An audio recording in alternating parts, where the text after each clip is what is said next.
Welcome to Climate Optimists. I'm Jason Lewis. And I'm Todd DeShida.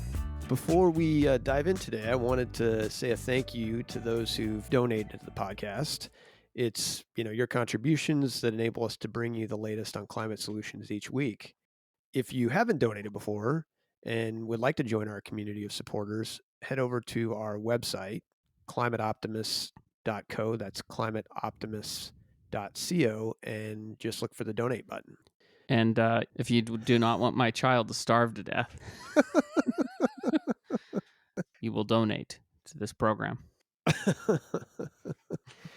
I mean, I guess it's worth calling out. We at this point are an entirely volunteer operation, and so as a new nonprofit, having donations come in enables us to be able to scale up what we can do and ultimately make this sustainable. Yeah. So today we're going to explore the topic of recycling and whether it's a help or a distraction when it comes to solving climate change. I've heard some that have argued that it's just another industry ploy to take our focus off real problems. I've heard others say that, it's really an opportunity for us to do our part in addressing our waste. Regardless of where you sit, we feel like, it's good to tackle difficult questions. And so this is a perfect one for us to dig into. Did you guys recycle in your house growing up? We did. I remember going out to the garage with my mom when we were kids and taking all the soda cans, and because you used to get in Oregon. Does every state do this? It was only a few states, if I remember right, that ever did the bottle deposit. The bottle deposit, right? There's still only a handful. I think there are more states considering it, but I think there's still only a handful that have a bottle deposit. That's what I remember it being like. And we would obviously take all those cans and throw them into these bags, and we would go down to the store and you'd return them, and we'd probably buy candy or something like that. But we didn't have any curbside pickup or anything. We lived out in the country too, so we didn't have curbside pickup for anything. What did you guys have in North? Did you guys have any curbside there? Well, we never got curbside, but we did end up getting eventually one of those big truck containers where it was partitioned and you could dump, your cardboard in one and you could dump your aluminum cans in another. Right. But I remember the returnable cans and, thinking as a kid that was real money, Oh yeah, of course. You get a couple bucks off of those cans and it gets you a few candy bars, some gum. Exactly. No, we were living high on the hog off those returns. So before we dig into the details of recycling and climate change, wanted to highlight this week's reason for hope. So a group of students have taken legal action against their universities for fossil fuel investment. They're targeting Stanford, Yale, Princeton, MIT, and Vanderbilt. And thanks to the Climate Defense Project, they're using this obscure law called the Prudent Management of Institutional Funds Act. It's a mouthful. Yeah. And the crux of it is basically that particular law requires responsible investment on the part of these institutions. And they're, the complaint that they filed with states attorney generals is saying, in essence, investing in fossil fuels is not in the public interest. And, while the portion of each of these schools' endowment that's invested in fossil fuels is probably relatively small, when you're talking about, their combined endowments worth $150 billion, even if that's a small number, that's still a big number. Yeah, that's awesome. Yeah, this was reported in the Guardian. There's a good article, and we'll have it linked on our website if you want to read more. So that idea could spread, maybe, huh? I was wondering the same thing, and I would envision that it could, right? If you establish, and I am not. You're not a legal scholar? I am not a legal scholar, but I would assume that you could establish some sort of precedent that it would apply to other institutions. So if they have success with with these five, then why not take it anywhere? Right. No, that could be huge. Indeed. Well, let's jump right in here. So, what are your thoughts on recycling, and is it going to help us solve climate change? I appreciate how you always start with easy questions, Todd. Let's get right to it. Is it going to work or isn't it? Well, at a macro level, So it's complicated, of course, Mm-hmm. but I think if it's done right, recycling does have a lot of benefits. It reduces the need for raw materials, reduces waste, which is a good thing, you know, reduces air and water pollution, especially when we're talking about plastics. And it can, in its own way, help us address climate change. Cool. And I guess maybe the next question is, well, then how, does it help us address climate change? And really, recycling can contribute to reducing our emissions in two key ways. One is that recycling of materials requires less energy than producing new materials. Right. And in addition, when you have organic waste that goes to landfills, it creates methane. And, we all know methane is a Mm, potent greenhouse gas. right. So that's sort of the headline. So when we talk about recycling materials and saving energy, there's two materials in particular where I think makes a pretty compelling case. One of which is aluminum, which requires 95% less energy than creating, virgin aluminum. Mm, And, steel isn't really far behind. I mean, takes 75% less energy than creation of virgin steel. So, obviously it depends on the material, but when you're talking about those two in particular, I think they're a prime example of why, using recycling instead of having to go out and extract and process these things from scratch makes such a big difference in terms of emissions. right. I suppose that also kind of plays into the fact, that we obviously have, finite resources available, and our population is growing all the time, and a growing appetite for consumption. In the US in 1960, we produced 88 million tons of waste, which comes out to about 2.68 pounds a person per day. And in 2018, we produced 292 million tons of waste, which is about 5 pounds per person per day. So That's crazy. obviously, it'd be nice if we could go back, or go back toward our 1960 numbers. That would help out in a lot of ways, right? With a lot of different things. Totally. But there's good news too when you talk about recycling paper, for instance. It's a big impact. You can use that fiber 5 to 7 times, and it really cuts, the use of trees for paper by 80% or more compared to not recycling. So that's a big number. That's obviously paper is obviously a success story in recycling. Yeah, that's a good point. And I remember seeing those consumption numbers and thinking we're moving in the wrong direction, Yeah, and that 5 pounds per person per day is pretty sad. But maybe as you indicated, there's a way to start moving back in the other direction. And sure. given that recycling, the percentage of content recycled in 1960 versus now has been by and large increasing, then really the question becomes how do we curb some of our consumption to reduce that overall waste. Agreed. So as I mentioned, the second way that recycling helps with addressing carbon emissions is reducing that organic waste that goes to landfills. And when I say organic waste, we're talking about things like paper or plastics that break down through a process known as anaerobic digestion. And when that happens, it releases methane. Right. And so if you're diverting all your paper and in theory your plastics to be recycled, you're avoiding that methane being emitted in the first place.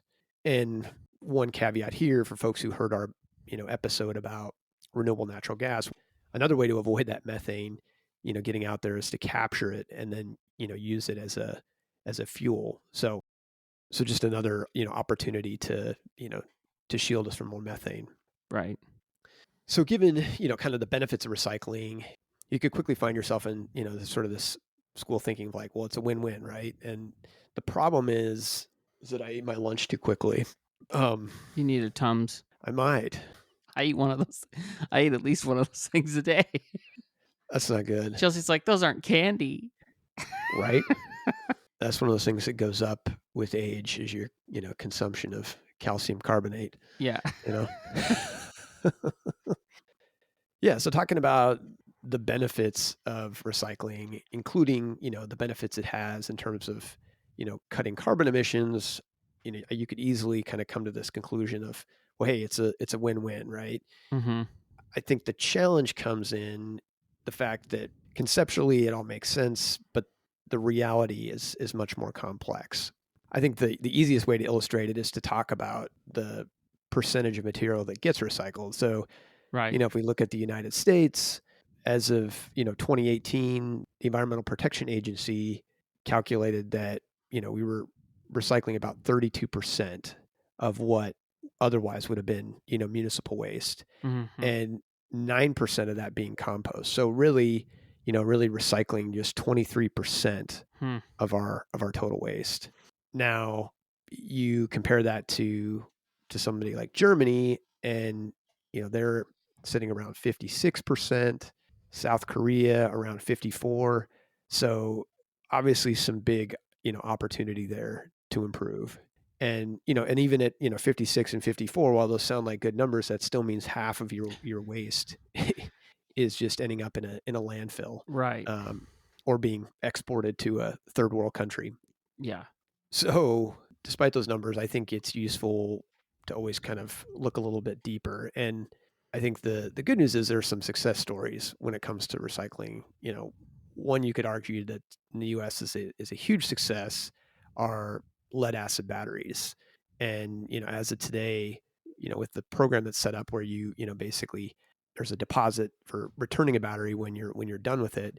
We're recycling 99% of lead acid batteries, which is pretty fantastic. Yeah. Paper isn't a bad story either. At this point, the US is sitting around 68% of, paper and cardboard being recycled. So, you know, obviously still room for improvement, but I think a solid number. Hmm. Glass, as of, 2018, was sitting around 25%. So obviously opportunity for improvement there. And then maybe not surprisingly, the bottom of the barrel are plastics at 8%. In addition, it's also, I think, worth highlighting the fact that some materials can be recycled more than others. In Mm. other words, when you look at metal and glass, really there's the potential for those materials to be recycled an infinite number of times. Right. We talk about things like aluminum, you can melt it down each time and start the process over again. Paper, I think, as you mentioned, you can recycle the fibers, 5 to 7 times before, they're no longer useful. And again, maybe not surprisingly, plastic is on the bottom of that with just, 1 to 2 times Mm. where you're able to recycle certain plastics. Right.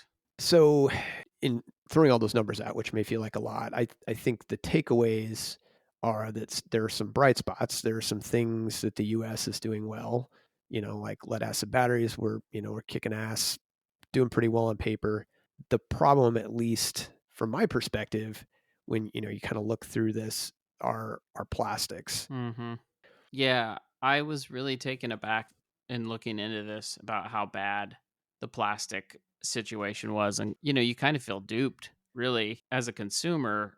I think there's this misconception that, oh, yeah, just all these plastic tubs of all this stuff we buy at the store, and you just throw it in that bin, and it's going to come, next week as a yogurt container or something, right? It's going to Right. come back. Well, it really doesn't, and it's really kind of a scandal in my opinion. I mean, of all the plastic produced since the 50s, which is like 8 billion tons, of all of that plastic, only 10% of it has ever been recycled. And so the rest of it is just out there somewhere in the world, you know? It's it's really quite staggering. And even something as simple of plastic bottles, which I think I think I switched actually at one point. I was looking at all the metal cans we had for all this stuff, and I'm like, God, that's a huge waste. You could just use one container and use a big bottle. Well, come to find out, only 30% of them are ever recycled. And of that 30%, only 1/5 of them are ever processed to become a new bottle or a new receptacle of some kind. So, yeah, Pretty sad. it's pretty sad story, the plastic is.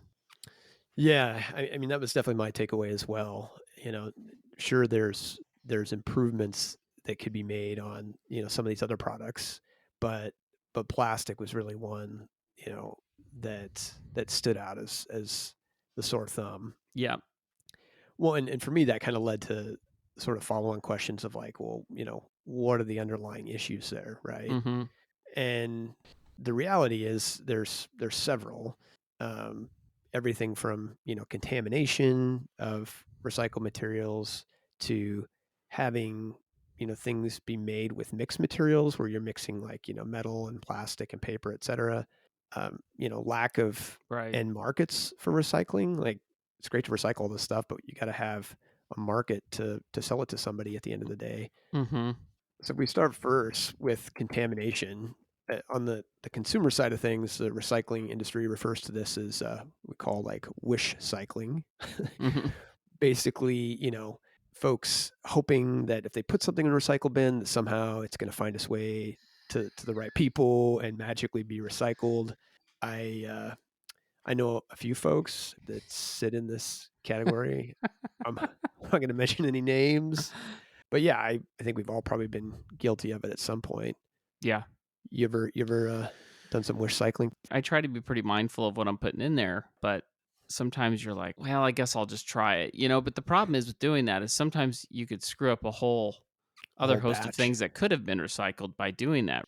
So you shouldn't always assume that just because you throw it in there and they'll be like, they'll sort this out. Uh, Right. it doesn't necessarily work that way. Yeah, that's true. I think my one has always been like pizza boxes. If there's Yeah. like just a little bit of pizza grease on the bottom, I'm like, this is recyclable. Come on. Yeah. Yeah, it's wild when you start looking at all the different things that, have shown up with these recycling processors. NPR did a great piece, this video on recycling. And when they were, interviewing recyclers, these guys were talking about seeing everything from like pool tables to guns and ammunition to fireworks and loose needles. So yeah, clearly, runs the gamut. That's a very American thing to have guns and ammo in the recycle. And, I guess we should call out that there is contamination of recycling that occurs on, the industrial and commercial side as well. It's not just Mm-hmm. all us, the consumer. Um, but that contamination does have real consequences. It led China in 2018, and, those who recycle are probably well aware, led them to ban materials that didn't meet more stringent standards and Right. meant that we were stuck in this place where we had all this recycling and nowhere to send it. Yeah, we kind of shopped around. Basically, it almost felt like we were just shopping for which country wanted to kind of be our landfill there for a time. I remember when that happened. I remember that being a problem when China stopped accepting all of that stuff, and it caused problems, big problems on our end because basically when you're used to shipping all that stuff out and all of a sudden you can't do it anymore, we never had built the infrastructure or the markets to handle any of that stuff. And Right. so it just ends up backing up and people either have to store it or it goes to the landfill. Yeah, I mean, I guess it makes a good case for taking care of your own shit, not Yeah, just pawning it exactly. off on other people. Yep.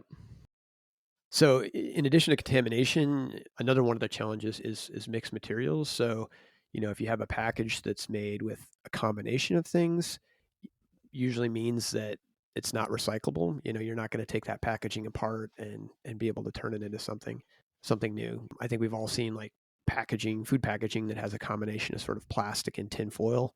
That stuff is not going to be recyclable. Right.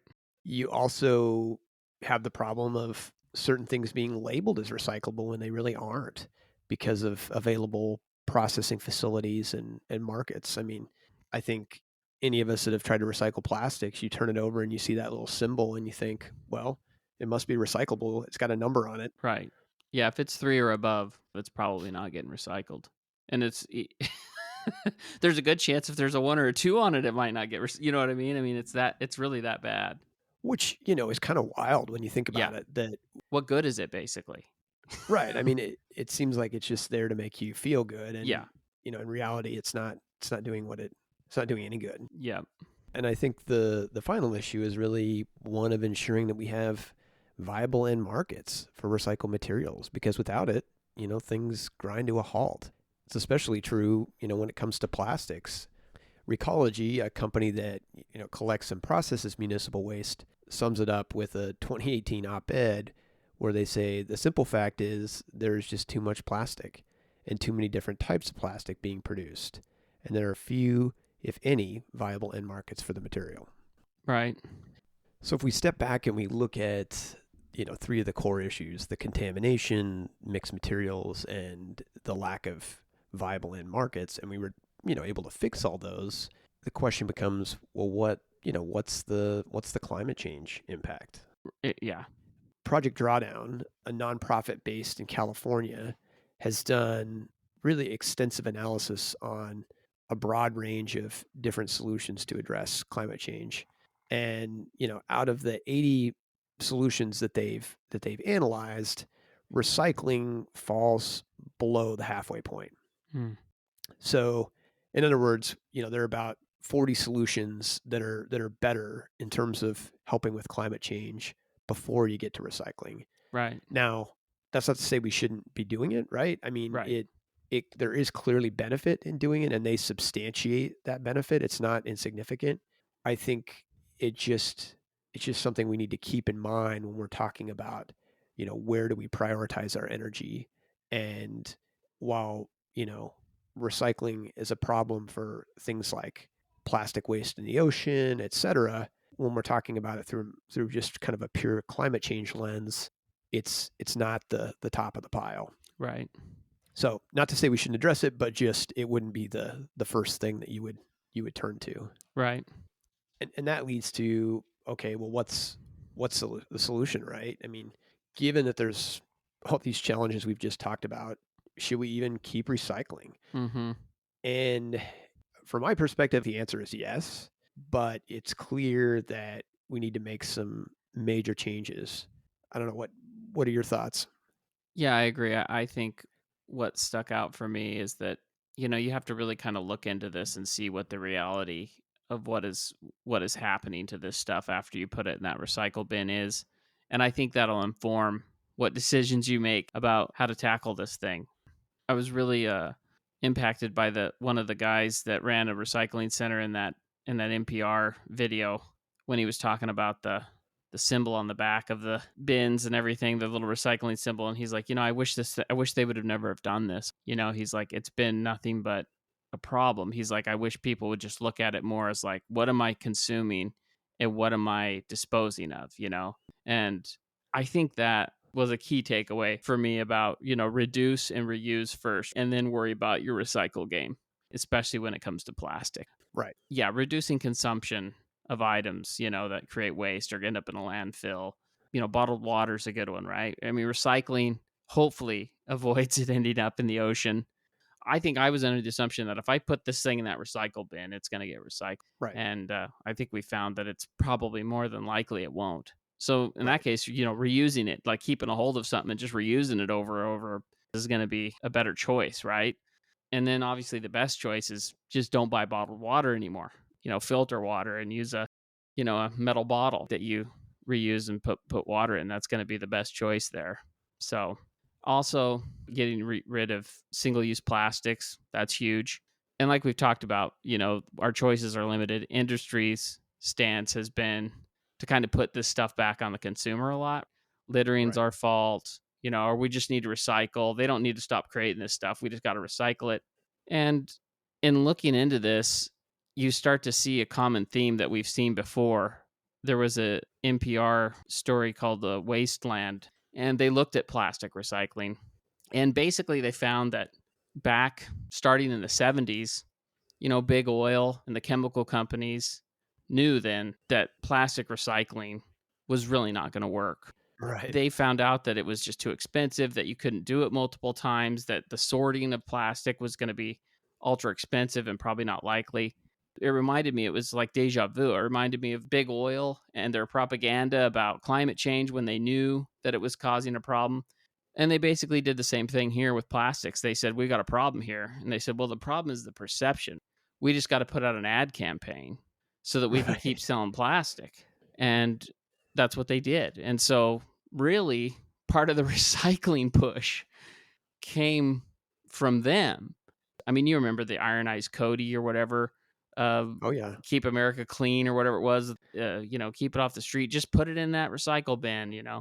But as we know, it didn't happen, right? It was kind of a No. farce. So when it comes to plastic, yeah, I think we just got to find a way to use much less of it.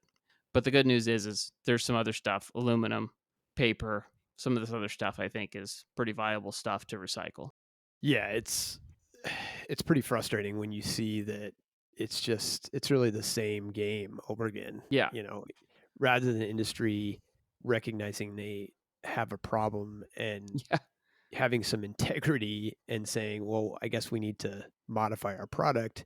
It's like, well, hey, it's a lot cheaper just to modify public perception. So we're going to go out and do that instead. They're trying it Um, again. I mean, they're trying the same game again. They're claiming they're going to create all this new plastic and they're going to recycle it all by 2040. But I just I doubt it's going to happen. well, that's the same thing with the oil companies saying they're not going to, they're going to curb their carbon emissions, right? They're going to Right. reach net zero. And, you ask them about progress and you just get this silence. Crickets. Yeah. Right. I mean, it's just another way to delay action Sure. and continue to, for these guys to just print money.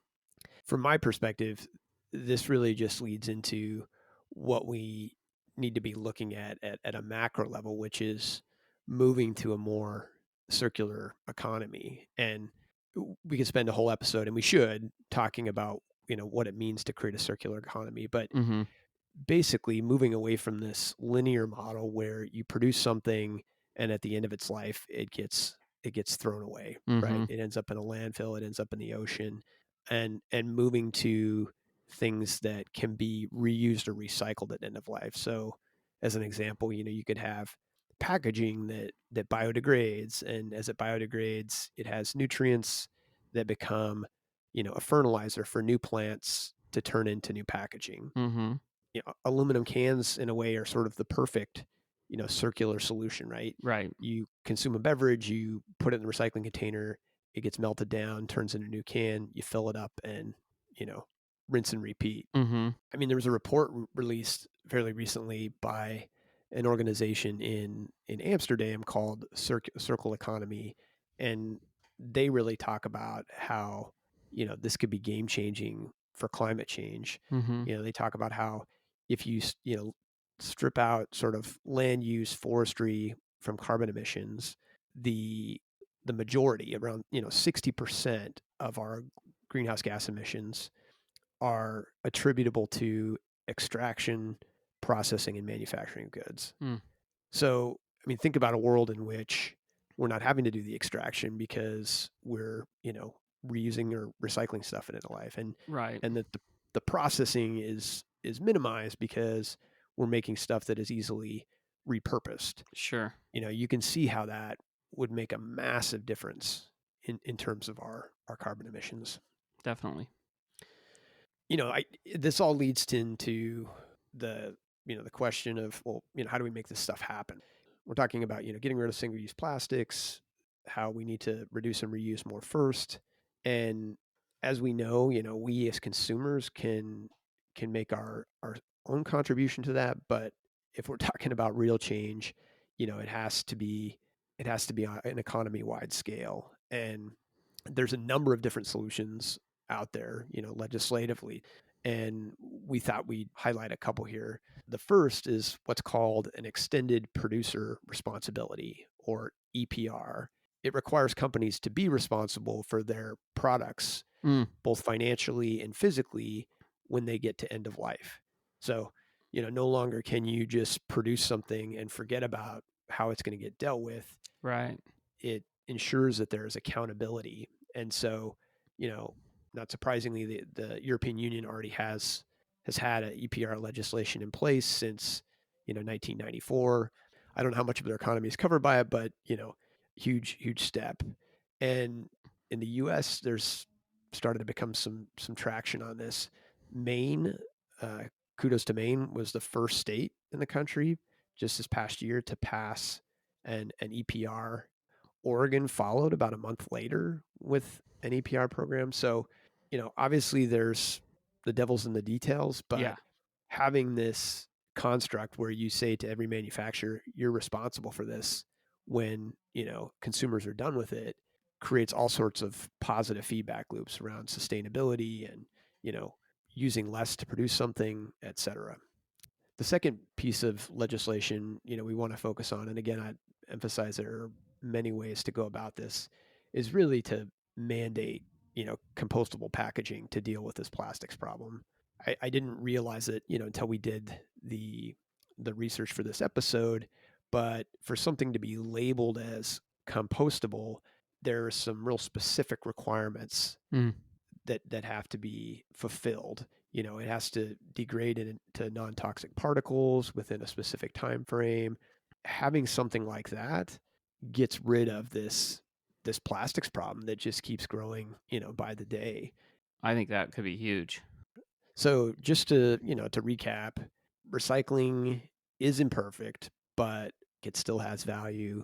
We just need to work on some things to make it better, right? And in the case of things like, paper and cardboard, aluminum, et cetera, it feels to me like focus should be how can we get those percentages up, right? How can we and reduce glass contamination?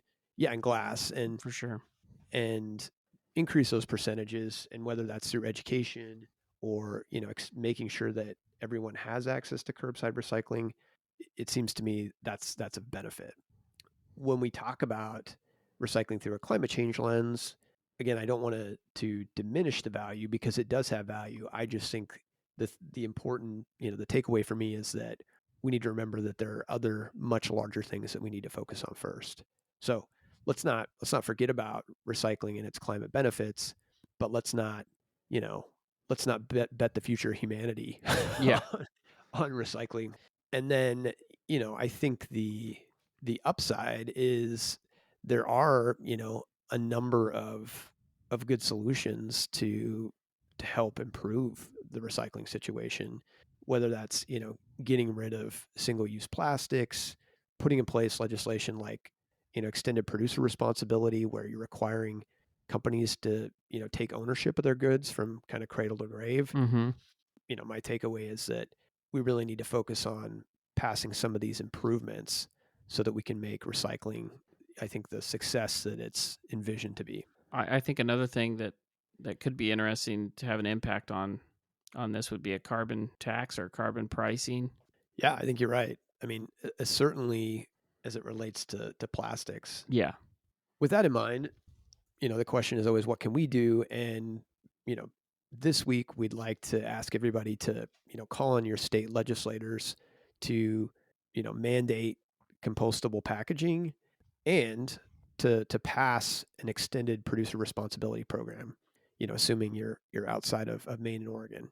I think there's opportunity to probably push on this both at a federal and state level, but, a lot of good things happen at a federal level because you have kind of a critical mass of states adopting them. And so, Right.